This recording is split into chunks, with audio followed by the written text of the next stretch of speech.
rahmatullahi ta'ala wa barakatuh. Jama'a barkanmu da sake saduwa a cikin wannan sabon bidiyon. Insha Allah a wannan bidiyon za mu yi bayani akan skeletal system, wato kasusuwan da jikin jikin dan adam ya kunsa kenan.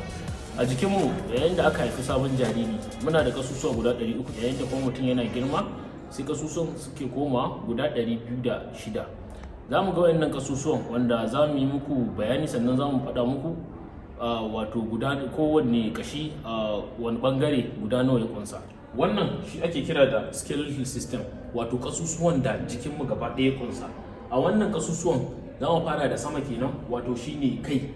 A kai muna kiran da shi da skull a turanci. Shi wannan wankan da muke gani ya kunshi kasusuwa guda 29.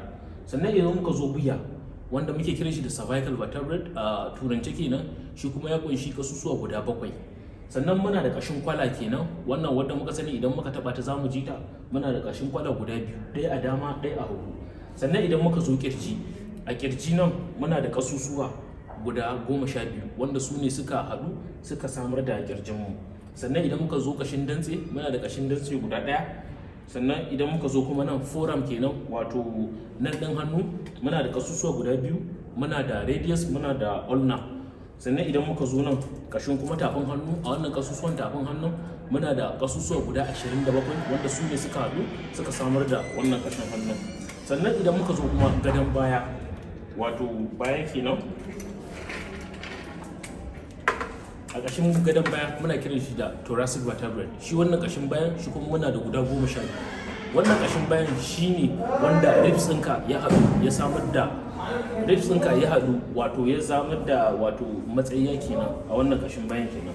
Sannan kashi na gaba shine muke kiran shi da kashin kasan baya, wanda muke kiran shi da lumbar vertebrate. Shi wannan lumbar muna da kasusuwa guda 5. Kashi na gaba shine muke kiran shi da pelvic. Shi kuma wannan pelvic din shine ya haɗu da wani kashi wanda muke ce mishi sacrum, wanda za mu iya cewa kashin bayan duwawu kenan, wanda shi kuma wannan kashin mu da shi guda 5. Da kashin kugu da shi wannan kashin kasan kenan, wato daga sacrum daga na 1 zuwa na 5 su ne suka haɗu suka bada gaba ɗaya kashin kugu kenan.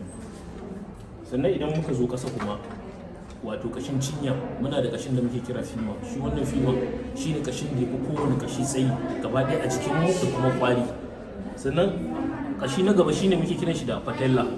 Ita wannan patella shine wato kashin kokon gwiwa kenan. Sunan kuma muna da kashin da muke kira tibia kenan da fibula. Shi wannan tibia shine kashin mu na nan kenan, wanda idan muka taba nan din kafan mu muna jin shi. Sannan idan muka taba kuma na nan fibula, shi ma za mu ji muna jin shi.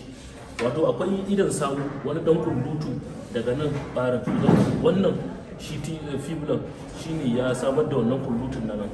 Sannan idan muka zo kashin kafa kuma, kasusuwan kafa muna da kasusuwa guda 26 wanda su ne suka haɗu suka samar da gaba ɗaya wato kasusuwan da suke kafa. Idan kuka biyo mu a bidiyon mu na gaba, wannan kasusuwan da muka nuna muku su ne za mu dinga ɗauka ɗaya bayan ɗaya, kowanne za mu muku bayani akan shi da kuma akan jijiyoyin shi da kuma wato tsokokin da ya kunsa, wanda ta yadda suke taimaka mana wajen ayyukan yau da kullum.